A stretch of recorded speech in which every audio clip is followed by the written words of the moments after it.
Good morning dear student. स्वागत है आप सभी का आर के क्लासेज में। मैं राजेंद्र कुमार मीणा, वरिष्ठ अध्यापक, आपके लिए राजस्थान बोर्ड आरबीएससी की कक्षा 10 के गणित की जो प्रश्नावली है उनको सॉल्व करके बताऊंगा। हमारे चैप्टर ऐसे ही चलते रहेंगे। कुछ बच्चे मानते हैं कि गणित बहुत ही कठिन सब्जेक्ट है, ऐसा लगता है, ऐसा भूत उनके अंदर घुसा हुआ है।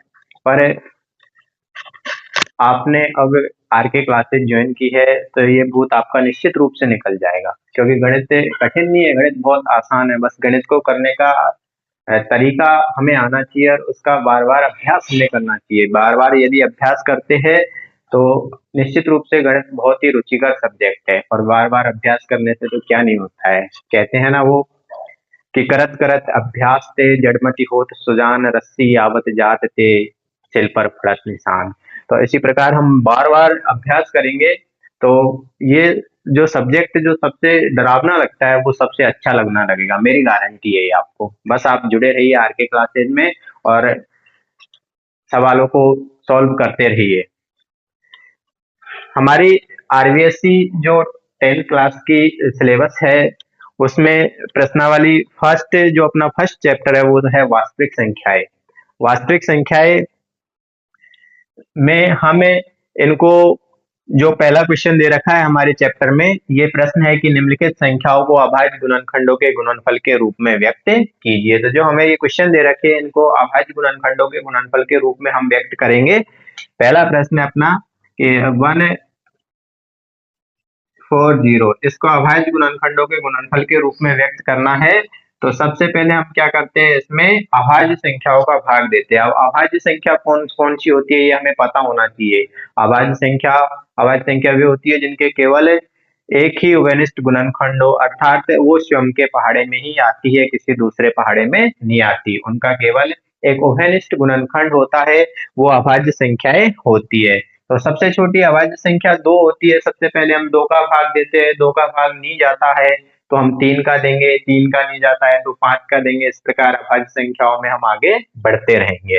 तो सबसे पहले हम इसमें 2 का भाग देते हैं। तो हम देखते हैं कि 2 की भाजकता का नियम क्या है कि इकाई के अंक में यदि 2 का भाग जाता है तो पूरी संख्या में भी 2 का भाग जाएगा। तो इकाई का अंक यहाँ पे 0 आ रहा है इसलिए इसमें 2 का भाग जाएगा।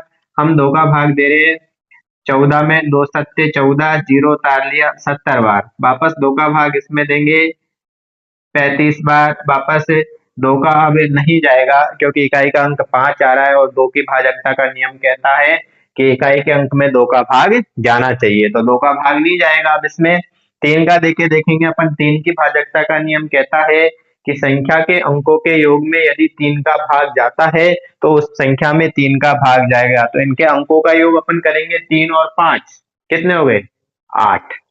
तो 8 3 के पहाड़े में नहीं आता है, अर्थात 3 का भाग 8 में नहीं जाता है, तो जो 35 है उसमें 3 का भाग नहीं जाएगा।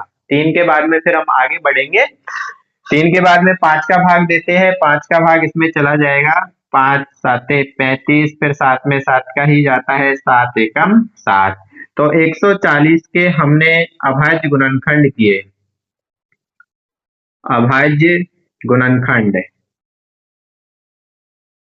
क्या है 140 के अभाज्य गुणनखंड? 2 गुणा 2 गुणा 5 गुणा 7। 2 की पावर कितनी लगाएंगे?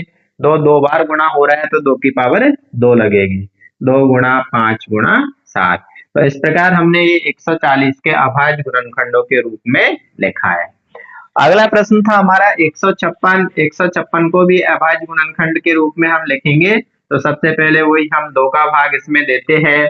2 का भाग क्योंकि 1 में नहीं जाता है तो फिर 15 में देंगे। 15 में देंगे तो 2 सत्ते 14, 15 में से जब 14 घटाते हैं तो कितना बचता है? 1 बचता है। 1 को इस 6 के आगे लिखाते हैं, कितना हो गया? 16। अब 16 में वापस अपन 2 का भाग देंगे तो 2 अट्ठे 16। दोबारा इकाई के अंक में 2 का जा रहा है तो जब तक 2 का जाएगा तब तक हमें 2 का ही भाग देना है। 2 का भाग देंगे, 2 तिया 6, 7 में से 6 घटाए 1 बचेगा और 1 को यहाँ उतारा हमने तो 1 के पीछे 8 लिखेंगे, कितना हो जाएगा? वो 18। और 18 में वापस 2 का भाग देंगे अपन तो 2 नाम 18। 39 में अब क्योंकि इकाई का अंक 9 आ रहा है इसलिए इसमें 2 का भाग नहीं जाएगा। 2 का भाग नहीं जाएगा तो अब 3 का देखेंगे कि 3 का नियम क्या कहता है कि अंकों का योग करेंगे। अंकों का योग 3 और 9 कितने हो गए 12। 12 में 3 का भाग चला जाता है तो 3 का भाग देंगे इसमें। 3 एकम 3, 3 तिया 9। 13 में फिर केवल 13 का ही जाता है तो हमने क्या किया ये 156 के अभाज्य गुणनखंड किए। अभाज्य गुणनखंड किए और वो क्या है हमारे अभाज्य गुणनखंड यहाँ पर लिखेंगे कि 2 इंटू 2 इंटू 3 इंटू 13। अब 2 कितनी बार मल्टीप्लाई हो रहा है 2 बार। 2 बार हो रहा है तो उसकी घात कितनी लग जाएगी 2 गुणा 3 गुणा 13। इस प्रकार ये हमने 156 के अभाज्य गुणनखंड किए थे।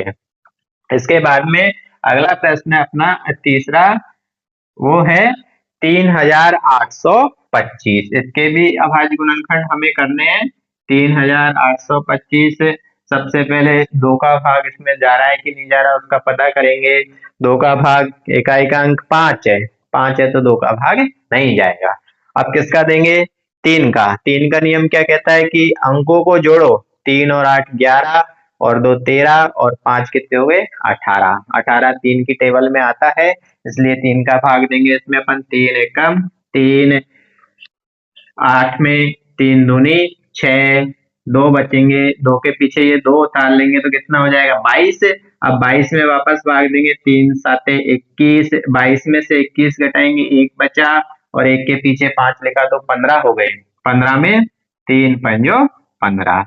वापस 3 का भाग देंगे इसमें। 3 चौके 12, 3 दूनी 6, 1 बचेगा 15 हो जाएगा। 3 पंजो 15। अब 3 का जा रहा है कि नहीं जा रहा देखो 4 और 2 6 और 5 11 हो रहे हैं। 11 3 की टेबल में नहीं आता है। नहीं आता है तो अब 5 का देंगे।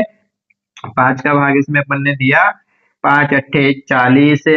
कितना बचा 2, 2 के पीछे 5 लिख लिया 25 हो जाएगा और 25 में फिर 5 25।